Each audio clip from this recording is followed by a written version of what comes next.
सभी प्यारे मित्रों को मेरा सादर अभिवादन। मित्रों, आज हम कुछ चर्चा करेंगे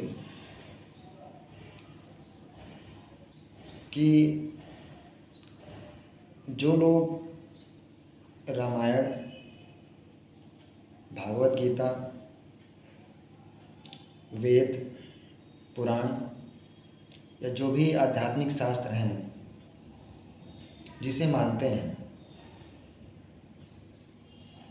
क्या ऐसे लोग उस चीज़ को जीवन में उतार पाते हैं जिसे मानते हैं?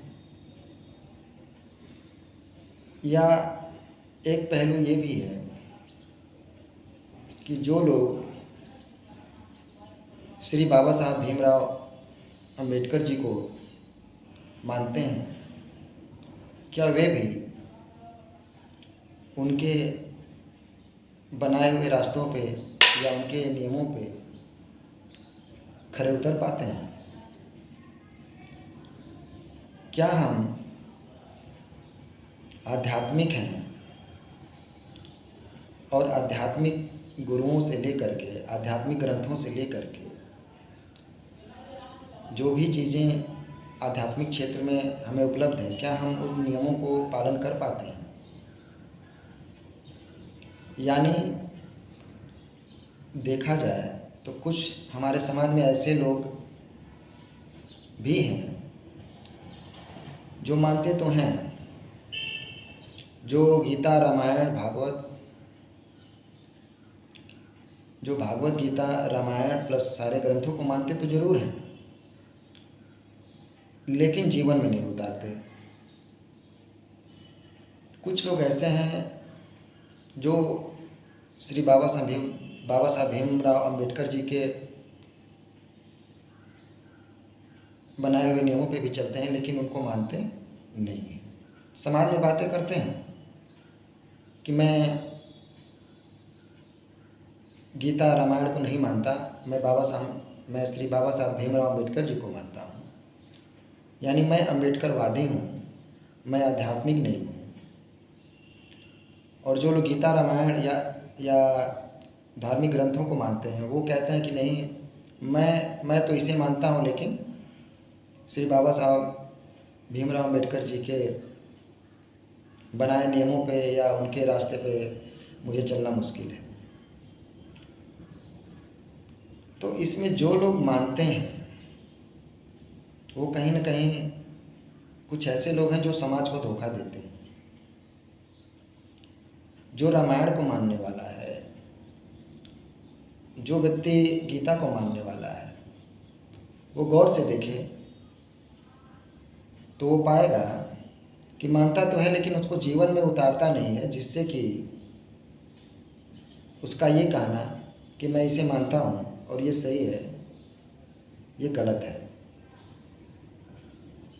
वो गीता, रामायण, भागवत से रिलेटेड जो भी बुक्स हैं या जो भी ज्ञान है उसको लेता तो है, पढ़ता तो है, लेकिन उसको जीवन में नहीं उतारता और कहता कि हम धार्मिक हैं। तो ऐसे लोग समाज को भ्रमित कर रहे हैं। वो मानता तो है, तो वो तिलक भी लगाता है, वो पूजा पाठ भी करता है, वो सुबह अगरबत्ती भी जलाता है, जो आध्यात्मिक है, लेकिन देखा जाए तो कार्यालय में जाने के बाद उसकी कमीशन खोरी बंद नहीं होती। उससे काम, क्रोध, लोभ, मोह जैसे भावनाओं पे कंट्रोल नहीं होता। तो कैसे वो आध्यात्मिक है? और ऐसे लोग, जो लोग नहीं मानते, वो अधिक समाज में चर्चा करते हैं कि मैं आध्यात्मिक हूँ। और ठीक इसी प्रकार जो लोग अंबेडकरवादी हैं, वो लोग भी बातें तो करते हैं, मैंने देखा है अपने जीवन काल में, बातें तो करते हैं। आएगा, उनकी जयंती आएगी तो जयंती के दिन फूल माला सब चढ़ाएंगे, लेकिन कमीशन खोरी बंद नहीं करेंगे। अच्छे अच्छे लोगों को मैंने देखा है। तो जब कोई व्यक्ति जब ये बात करता है कि मैं रामायण को मानता हूँ, मैं इन ग्रंथों को मानता हूँ और उसे पालन नहीं करता, तो उसे मैं आध्यात्मिक नहीं कहता, ना आस्तिक कहता हूँ। और जो व्यक्ति इसी तरह कहता है कि मैं श्री बाबा साहब भीमराव अम्बेडकर जी को मानता हूँ या मैं अम्बेडकरवादी हूँ, वो भी, उससे भी कमीशनखोरी बंद नहीं होती, वो भी वहीं का वहीं रुका हुआ है। वो भी उनके बनाए हुए रास्तों पे या उनके बनाए हुए नियमों को नहीं पालन करता है। तो कैसे मान लिया जाए कि वो अम्बेडकरवादी हैं या ये जो है कि आध्यात्मिक हैं। तो ये कुछ लोग हैं जो समाज में बातें बहुत करते हैं, इन लोगों से बचें। ये समाज में एक र्यूमर फैलाते हैं। ये स्वयं तो बदलते नहीं, दूसरे को बदलने के चक्कर में पड़े रहते हैं। तो ऐसे लोगों से बचें, नहीं तो समाज में जो भी लोग आ रहे हैं इनसे मिलजुल रहे हैं और भ्रमित होकर के फिर जो है कि वो उनके रास्ते पे चल रहे हैं। ये दोनों में से कोई नहीं है। गीता रामायण पढ़ने वाला अगर कमीशनखोरी बंद नहीं कर रहा है तो वास्तविक नहीं है। श्री बाबा साहब भीमराव अम्बेडकर जी को मानने वाला व्यक्ति अगर कमीशनखोरी बंद नहीं कर रहा है तो वो भी आध्यात्मिक या वो भी नास्तिक नहीं है या मानने वाला नहीं है। वो ना वो आस्तिक है ना नास्तिक है, वो दोनों में से कोई नहीं है। ऐसे लोग केवल समाज को भ्रमित करने में जुटे हुए हैं। ऐसे लोग से बचें और ऐसे लोगों से आप नहीं बचेंगे तो आप भी भ्रमित होंगे। हाँ, अगर आप मानते हैं, अगर आध्यात्मिक हैं, अगर आप इन ग्रंथों को या आप इन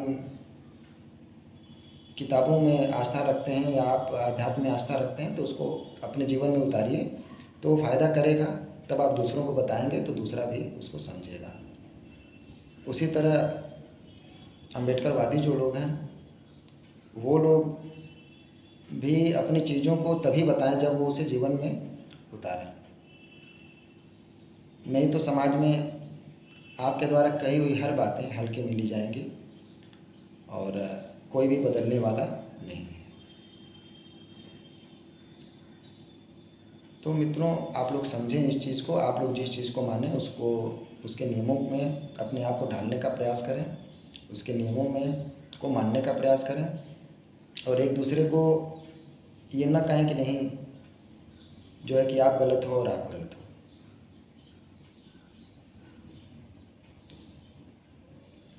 बहुत बहुत धन्यवाद मित्रों, जो आप लोगों ने इतना धैर्यपूर्वक सुना।